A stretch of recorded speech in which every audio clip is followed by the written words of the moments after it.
The sound of elephants trumpeting as they trudge through the savanna bushlands of Africa is on the checklist of every safari tourist. But all is not well in the sub-Saharan heartlands. The big-eared beasts are under attack from gun-toting poachers like never before. Frank Pope from Save the Elephants explains why. For the last 20 years, we've seen steadily increasing elephant populations across the continent. In 2008, the demand for ivory surged, and this was reflected in a dramatic increase in the price of ivory, mostly in the Far East. And that seems to have sparked an ever-worsening situation, and the crisis we've been seeing in the last couple of months is a reflection of this and is merely the tip of this new spike.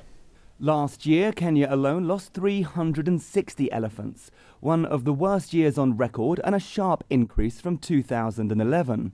The problem, says Pope, is that China's population is big and it's getting richer. The new demand in China seems to be coming from the vastly increased middle class that's growing up over there. And ivory, once again, is seen as a status symbol and often is used as a form of what they call elegant corruption, where instead of giving someone an envelope of cash, you give them a nice carved ivory piece, and it shows you're a classy individual and its worth is obvious.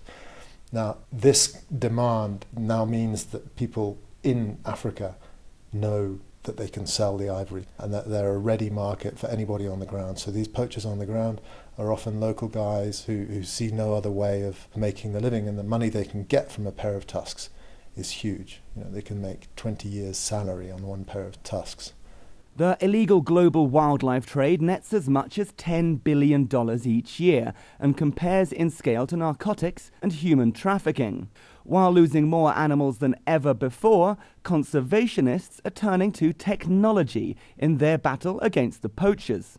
Rob Brear works for Ol Pejeta Conservancy in central Kenya, which holds 4 of the world's last remaining 7 northern white rhinos.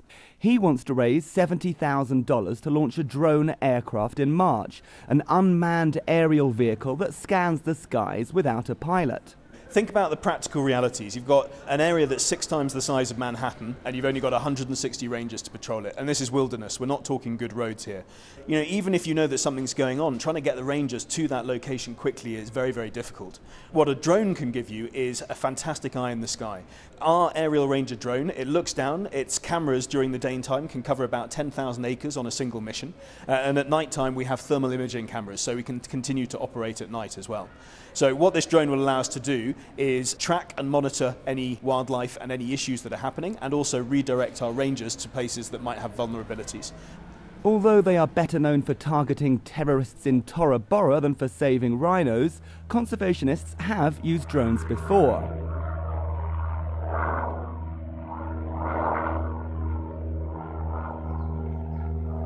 Eco-drones have been deployed to monitor a Japanese whaling trawler and watch over animals in Indonesia and Nepal. They are unarmed, smaller and lighter than the military drones deployed above Afghanistan and Pakistan, and can even be launched by hand. And it doesn't stop there. In Kenya, Save the Elephants is even using animal collars that use similar components to those found in smartphones. Pope again. We pioneered tracking technology, which takes the form of a collar that's fitted around the elephant's neck, and the elephant after a little while doesn't hardly notice it's there, and it enables us to track the movement of those elephants through Google Earth. Now, all this is very good for science, but what we realized is that it's also got huge anti-poaching potential. We already use them for anti-poaching in that when these collars stop or they're immobile for any length of time, it sends out an alert saying, I may be in trouble. And we can then deploy an anti-poaching team to that spot to see what's up. And we either find the elephant as being injured, or more often, sadly, it's been killed. And, as Pope says, the next step is sending a signal before the animal has been gunned down. But our next generation of anti-poaching collars will turn our elephants into their own threat detectors. So what likely happens in the bush is that an elephant will detect the poachers before the poachers have detected the elephant. Okay, elephants have exquisitely sensitive hearing, very, very good sense of smell, and they're in tune with their environment, and they'll be listening to all the different animals that are telling them that these poachers are on their way. Now, if an elephant detects a threat like that, he'll become agitated, he'll start behaving slightly differently. At that point, the elephant's collar sends out a message not saying, I'm wounded or dead, now saying, I think there's bad guys around here. And once we get that message, then we can get a team out to that elephant before it gets killed. Not everyone is convinced that technology will play a role in saving Africa's wildlife. Some describe drones as a fad or a gimmick. Paul Mbugua from Kenya Wildlife Service says he needs to see some hard evidence before spending taxpayers' money. We need results. We need to get to know where they have been used and what they have been able to achieve. And if they are capable of getting poachers without themselves being brought down by poachers, just the same way the poachers bring down aircraft. There are a lot of things we need to know. Whether or not new technologies are used in the battle against poachers, all conservationists agree on the need to staunch the demand. Ivory carvings and potions made from rhino horns are ever more popular across China, Thailand, Vietnam and other Asian countries.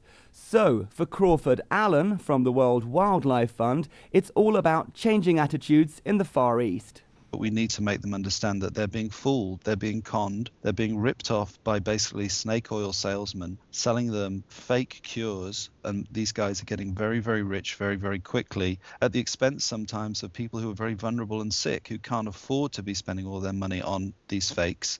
And we need to make people realize too that this isn't a fashion trend, this isn't cool. With time, we will see people start to understand this just isn't a morally acceptable thing to wipe out a species at the whim of wealthy people. Killing animals for ivory and rhino horns goes back hundreds of years.